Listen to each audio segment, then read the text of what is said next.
Hello everyone, তোমরা সব কেমন আছো? আশা করি ভালো আছো। তো আমি অনেক ভালো আছি। তো নতুন ব্লগে ওয়েলকাম আর অনেক অনেক ভালোবাসা। তো ব্লগটা এখান থেকে স্টার্ট করছি। আমরা রেডি হয়ে গেছি অলরেডি। তো এখন শীতের দিন শীতের দিন মানে কি ৫টা মানেই সন্ধ্যা সন্ধ্যা এরকম হয়ে যায়, ৪টে ৫টার মতো। তো আমরা বেরিয়ে পড়েছি। আর আমরা যাচ্ছি কোথায়? তো ও বলছিল যে কোথায় যাবে আগে তুমি বলো, ঠিক করো। তো আমি বলছি চলো যাচ্ছি যখন পাতালেশ্বর থেকে ঘুরেই যাই। তো চলো আমরা চলে এসেছি পাতালেশ্বরে।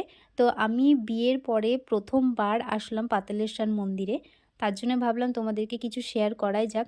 আর এখন দেখো এগুলো ফাঁকা। আর যেদিন আমরা গেছি আর কি, আর প্রচণ্ড পরিমাণে ঠান্ডা, কি বলবো, ঠান্ডার দিনে তো ঠান্ডা লাগবেই, তাই না? আর এদিকে দেখো চারিদিকটা কত সুন্দর করে পুজোর টাইমে এত সুন্দর করে সাজায়, কি বলবো, এগুলো পুরো লাইটিংয়ে ভরা থাকে।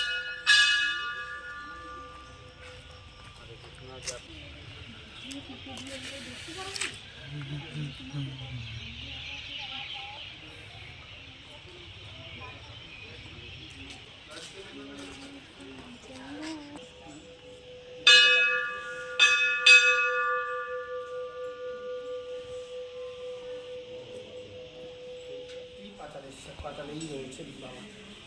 উপরে ঢাকনা আছে, ঢাকনা ও ঢাকনা দিয়ে দিই।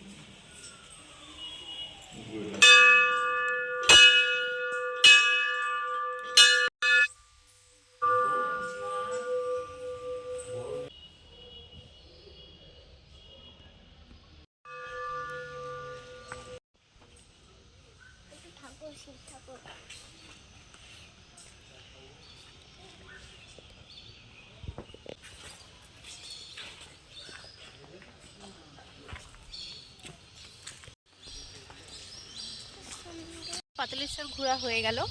তো এখন অন্ধকার হয়ে গেছে, তো কিছু দেখাতে পারলাম না সেইভাবে। তো মানে পুজোর টাইমে এত সুন্দর করে সাজানো হয়, কি বলবো। দেখো এখন ফাঁকা পুরো। আর বাইরে একটা মূর্তি আছে, খুব সুন্দর একটা। তো চলো তোমাদেরকে দেখাচ্ছি।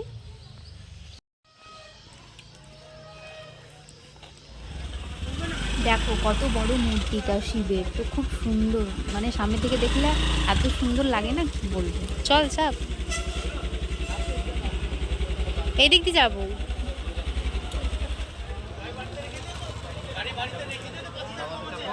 পাতালেশ্বর মন্দির থেকে বেরিয়ে চলে আসলাম আমরা মেলা। পুচকিটা যখন এসেছে ভাবলাম ওকে মেলা থেকে ঘুরিয়ে নিয়ে আসি, ওরও দেখা হবে আমাদেরও ঘোরা হবে। পুজো দিতে এসেছিলাম তখন সেইভাবে পুজো দিয়ে মেলাটা সেইভাবে দেখতে পাইনি মানে ভিড় ছিল আর কি, ভালো লাগছিল না। তার জন্য আমরা বাড়ি চলে এসেছিলাম।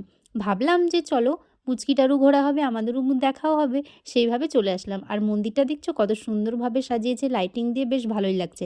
রাত্রে তো বেশ ভালোই লাগে, লাইটিং টাইটিং দেওয়া থাকে। আর দেখো মেলায় আমরা অলরেডি ঢুকে পড়েছি। আর এদিকে চলো তোমাদেরকে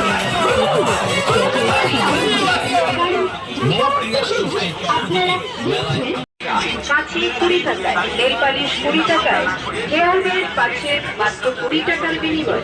তাই তো বলছি, দূরে দাঁড়িয়ে না থেকে এগিয়ে আসুন আমাদের কাউন্টার লক্ষ্য করে।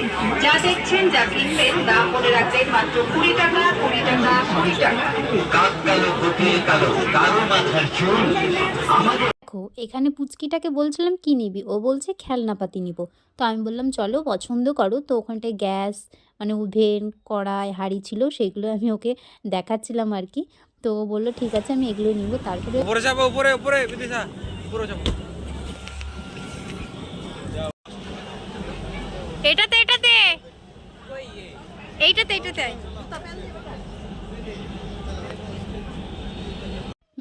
ঘোরার পরে এদিকে চলে আসলাম খাওয়ার দিকে। তো দেখো এখানটায় খাচ্ছিল ফুচকা, পুচকিটাই খেলো। তো সেদিন নিরামিষ ছিল, এই জন্য আমি কিছু খাইনি। আর আলুতে পেঁয়াজ টেয়াজ ছিল, এই জন্য ফুচকাটা আমিও খেলাম না। ঘুগনি জিজ্ঞাসা করলাম যে নিরামিষ, তো দেখলাম পাশেই পেঁয়াজ লাড়া ঘাটা করছিল, এই জন্য আমি আর খেলাম না। তো এখানটায় কিছু খাবার নিয়ে নিলাম, আচার, বাদাম, গজা, জিলেপি, এসব মেলাতে খাবার টাবার নিয়ে নিলাম। বললাম কালকে খাওয়া হবে। তো দেন চলে আসলাম, বাড়ি চলে যাচ্ছি। তো ভিডিওটি কেমন লাগলো তোমরা অবশ্যই লাইক, কমেন্ট, শেয়ার, সাবস্ক্রাইব করে